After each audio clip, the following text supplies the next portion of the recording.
and a very good afternoon to you. You're watching News 9 Digital. I'm Pratibha. Thank you for joining me live today. Over the last 1 week or so, we've seen the rains wreaking absolute havoc in several parts of Hyderabad. And the rains are continuing, unrelenting rain that has continued not just in Telangana, in parts of Andhra Pradesh as well, but now in Karnataka as well. We've seen flooding take place as well. Now, this is because of a deep depression that then de-escalated to a depression. It is towards North Karnataka now, but it is quite worrying. And now experts believe that it could be because of global warming as well. So are we the reason for the destruction that is being caused? Quite often we find ourselves asking this question every single time there is any devastation due to nature. And this is a question we should be asking. What can we do to fix it? Is it too late already? To answer these pertinent questions, environmentalist Suresh Heblikar, famed environmentalist actor, joins us live. Many thanks for joining us, Mr. Suresh Heblikar. This is quite worrying, but unfortunately, this has also become something that we have accepted. We see it year after year, floods wreaking absolute havoc. But this time around, of course, the incessant rains have been much more unrelenting. Would you say that global warming is the reason for it? What are the factors that have really contributed to it? Yes, I strongly feel that global warming is one, and as a result of which there's a climate change. And the climate change is a worldwide phenomenon now. Yeah. Climate change has happened everywhere, even in the north of Europe. The entire European continent is under stress. Because you know that the glaciers from the Arctic Sea are melting, and they are scared that it might get into the Atlantic Ocean, and the conveyor belt might stop. When it stops, then there will be no rains. The agriculture and all that of the metropolitan Paris and other cities of European countries will have to undergo a tremendous change. And then also we have problems, of course, all over the world today, and more so because I believe that the developing countries have took wrongly the models of the Western world as models of economic growth. Because we have a different kind of a climate, we have a different water body, wetlands, rivers, Western Ghats, and we should have considered Himalayas and Western Ghats of the South India as two top biodiversity hotspots. Our economy should have been different depending on these landscapes, depending on these mountainscapes, depending on nearly 65 rivers we have in South India. Now, for instance, the Hussain Sagar in Hyderabad, like, for instance, which is about, Hyderabad, which is roughly about more than 300 meters from the Bay of Bengal. And it's at an altitude of more than 500 and odd feet. So it's on a hilly region. Hyderabad has been built on a hilly region. We should have, unfortunately, our building of the cities in India has not been considered on the landscapes, on the geography, on the geology, on the vegetation, on the riverscapes, on the mountainscapes that we have in India. We have just gone on building, for instance, even Delhi, Delhi was a desert area long back.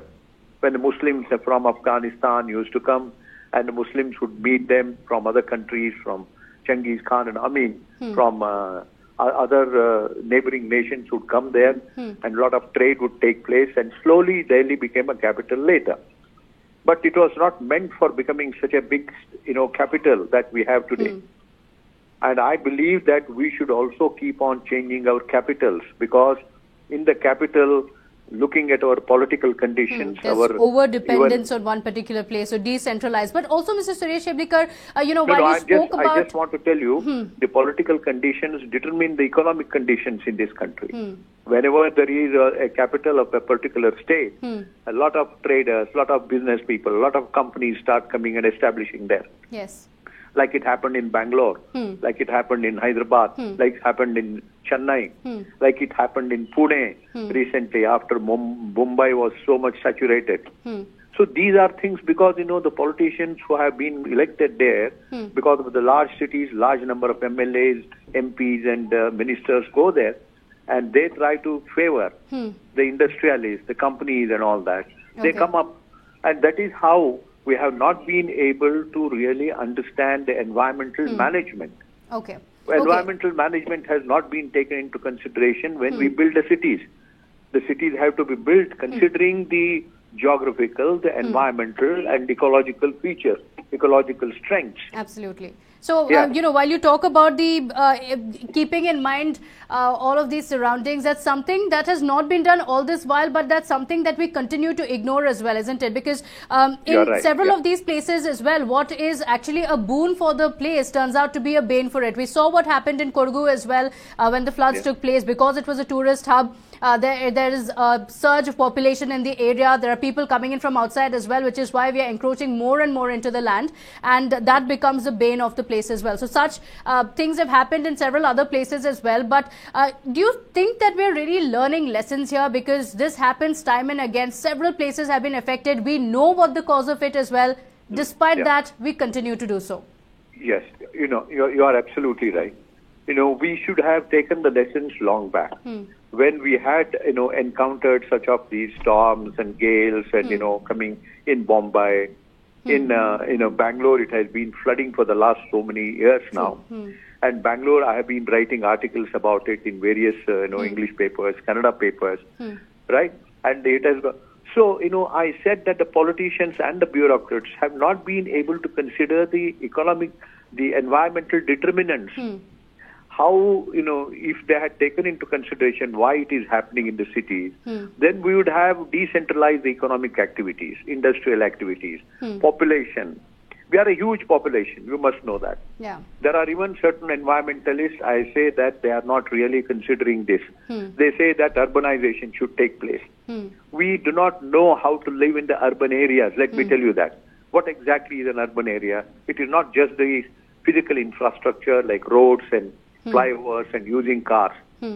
No, it has to be taken into consideration the local factors like the soil, the vegetation, the water, the moisture, right? All these things, they determine the life of the people, the life of the biodiversity. Where do we consider biodiversity? Biodiversity is the main principle, is the main thing about even the life on the earth. This biodiversity is determining our life on earth. Yes. Recently, Professor MacDonald from Oxford University said that if we do not consider biodiversity, there is going to be no humanity in this world. Because, we should understand that biodiversity brings us rains, biodiversity brings us water, it brings us medicine, it brings us economy, it brings us culture, it brings us social cohesion. Yes. This is biodiversity. And we are not thinking about it at all. I'm a student of economics. Actually, I did my MA in economics. I should have gone into an economic. I did study.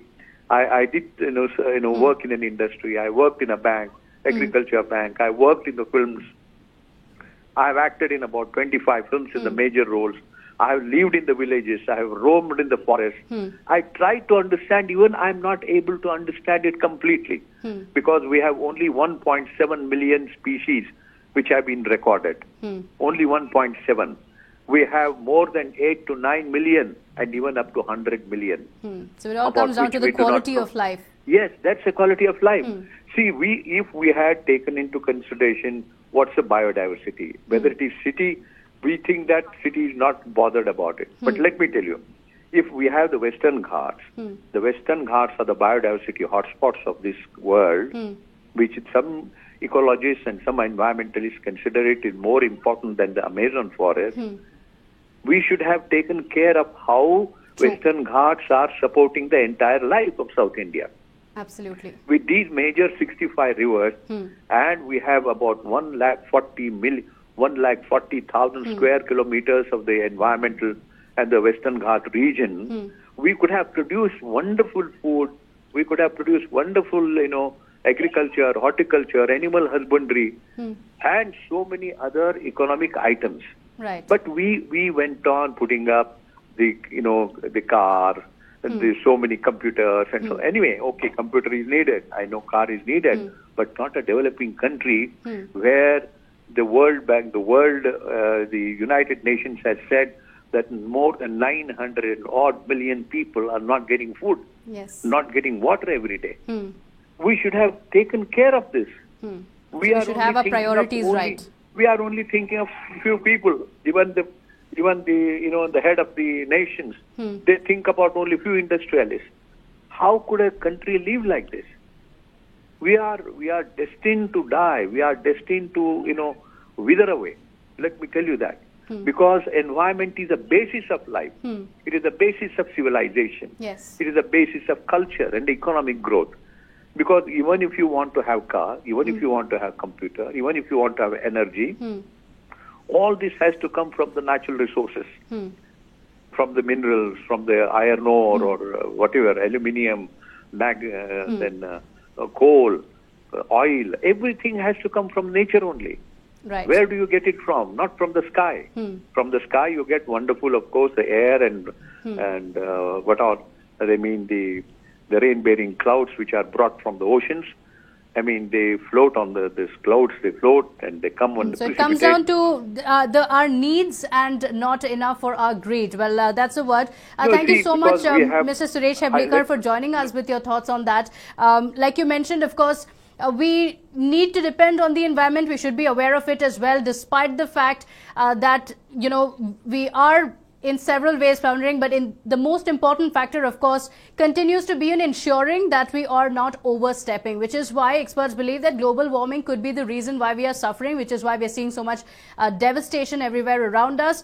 Even now, it might not be too late, which is why we can still step in and do something about it. And we must. And we must be the change that we wish to see in the world and take every step, because every step matters. Well, that's all I have for you in this show. Thank you so much for watching me. Please let me know in the comment section as well what you think of it. Please like, share and subscribe to News9 Digital. Thank you for watching. Take care.